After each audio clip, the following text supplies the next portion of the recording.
Do you ever wonder what you would eat to survive if food became scarce and resources were minimal? Imagine you were thrown into the Great Depression, a time when hunger was a daily battle. What would you eat to stay alive? During the Great Depression, survival often meant eating foods that seemed bizarre or unappetizing by today's standards. Let's dive in and explore 10 of the weirdest foods people ate to make ends meet during the Great Depression. During the Great Depression, people gathered dandelion greens and other wild plants to add to their meals. Dandelions, with their bright yellow flowers and jagged leaves, grew in fields, backyards, and along roadsides. Early European settlers introduced dandelions as a food source because they were full of vitamins A, C, and K, along with minerals like iron and calcium. People collected the leaves, flowers, and roots to use in different recipes. The greens were boiled or sautéed, the flowers were made into teas or jellies, and the roots were roasted to create a coffee substitute. Other wild greens like lamb's quarters and purslane were also gathered. Although these plants were typically seen as weeds, they were essential because of their high nutritional value and availability during difficult times. Foraging not only provided needed nutrients, but also taught people to find food in places they never thought possible, connecting them to their surroundings. Just as foraging provided sustenance and creativity in the Great Depression, the ingenuity continued with recipes like mock apple pie.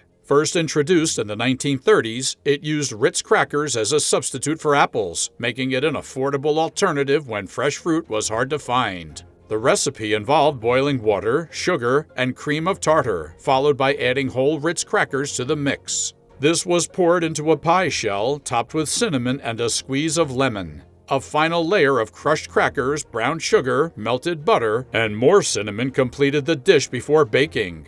The result was an astonishingly realistic apple pie taste and texture, all without any apples. Although it may have seemed strange, using crackers for such a dessert, people admired the creativity behind it. During tough times, this recipe became a popular way to enjoy the comforting flavor of apple pie. The same spirit of ingenuity that transformed crackers into a convincing apple pie also led to the innovative use of potato peels in sandwiches.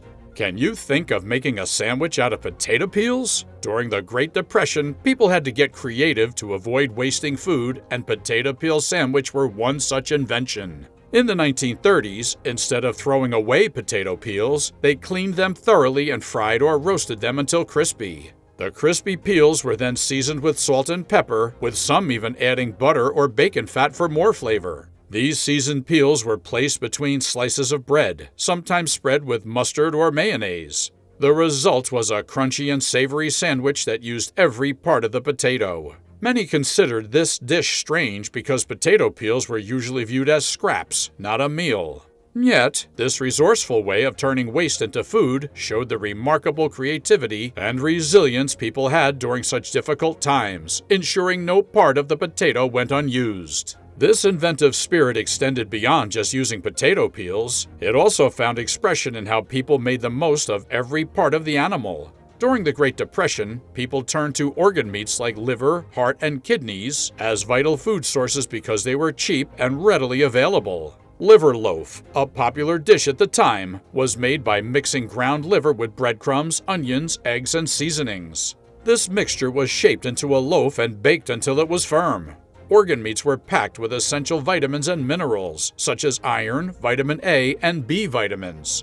Despite their high nutritional value, these meats were often seen as unusual because they were less common compared to traditional cuts like steaks or roasts. People also used other organ meats like heart and kidneys in stews and pies. Preparing those dishes required skill, as organ meats had strong flavors and unique textures that needed to be managed to make them tasty. In this spirit of resourcefulness, the practice of utilizing every available ingredient extended from organ meats to the humble cabbage soup and inventive garbage soup. This was the reality for many families during the Great Depression. Cabbage soup became a staple during the 1930s, made by boiling cabbage, potatoes, or whatever vegetables were on hand. The recipe was straightforward. Chop the cabbage and potatoes, then boil them with carrots, onions, and any other vegetables. Sometimes, a bit of salt or pepper was added for flavor. This simple dish was unusual because it was so basic compared to richer meals people had enjoyed before the Depression. An even stranger dish, known as garbage soup, emerged around the same time. Made from food scraps and bones, usually thrown away, this soup was a way to use every bit of available food. People collected vegetable peels, meat bones, and other leftovers, boiling them to create a nutrient-rich broth. As people grew more inventive with their use of ingredients, the tradition of making use of every available food scrap extended beyond the basics of garbage soup to include even more imaginative preserves. One inventive solution was corn cob jelly, which emerged in the 1930s. This jelly was crafted from corn cobs that would normally be discarded. To prepare it, individuals boiled the cobs in water to extract their flavor, then mixed in sugar and pectin to create a sweet, golden jelly. This jelly served as a substitute for honey or sugar, making it a valuable pantry item. Alongside this, people also made jellies from fruit peels and vegetable scraps. For instance, apple peels and cores were boiled to produce apple jelly, while watermelon rinds were turned into sweet preserves. These preserves involved boiling the scraps with sugar and occasionally adding spices for extra flavor. They were considered unusual because they utilized parts of food that were typically thrown away. As the practice of utilizing every part of available ingredients flourished, it extended from imaginative preserves to the innovative use of every part of the pig. Every part of the pig was used, from chitlins, which are small intestines, to pig's feet or trotters. Before the 1930s, pig's feet were usually thrown away, but during this time they became valuable. Chitlins were cleaned thoroughly, boiled, then fried, sometimes with vinegar and hot sauce.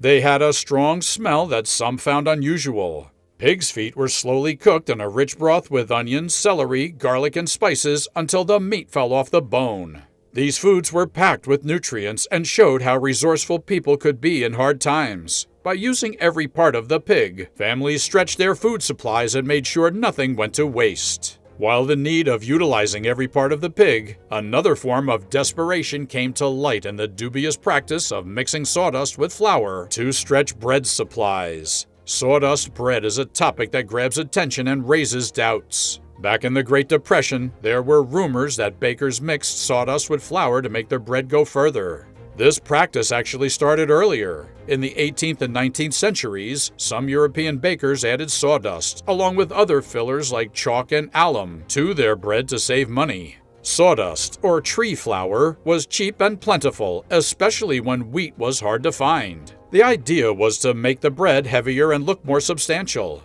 Bakers mixed sawdust with the flour, water, salt, and yeast, and then baked it like regular bread. This bread was considered odd and even dangerous because sawdust offered no nutrition and could be harmful if eaten in large amounts. Although the U.S. didn't face this problem as much due to its plentiful wheat, the myth of sawdust bread still represents desperate times and extreme measures people took to survive. While sawdust bread exemplified resourceful but questionable measures to stretch food supplies, another inventive solution to economic hardship was the creation of mock turtle soup, a clever alternative to expensive green turtle soup. Mock turtle soup emerged in the mid-18th century as a budget-friendly substitute for the pricey green turtle soup, enjoyed by the wealthy. To mimic the turtle meat's texture and flavor, this clever dish used a calf's head or other inexpensive cuts of meat. The recipe included the calf's head, brains, and organ meats, mixed with vegetables, seasonings, and occasionally wine or sherry. The meat was boiled until it was tender, and then combined with the other ingredients to produce a rich, savory broth. People found the soup unusual because it featured less commonly eaten parts of the animal, like the head and organs. Despite its strange ingredients, mock turtle soup gained popularity in both England and the United States, particularly in places like Cincinnati. This unique dish provided a way for people to enjoy a luxury meal without the high cost. As mock turtle soup offered an inventive way to enjoy a luxurious taste on a budget, vinegar pie emerged as another creative response to ingredient shortages. Also known as a desperation pie, it came about in the 19th century when people had to make do with limited ingredients. This pie used everyday items like vinegar, water, sugar, butter, and eggs to create an unexpectedly delicious dessert. The vinegar gave it a tangy taste similar to lemon, making it a clever alternative when fresh fruit was hard to find. To make a vinegar pie, you mix the vinegar with water, sugar, butter, and eggs. Then pour the mixture into a pre-baked pie crust and bake it until it's set. The result was a sweet and tangy pie with a custard-like texture. Though vinegar is usually linked with savory dishes, this pie became a cherished treat, reflecting the creativity of the cooks who turned to inventive solutions during difficult times. These 10 unconventional foods not only helped people survive the Great Depression, but also highlight their incredible resourcefulness.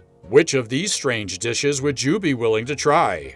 Let us know in the comments below. And if you enjoyed this video, make sure to like, share, and subscribe for more fascinating content. And we'll see you soon.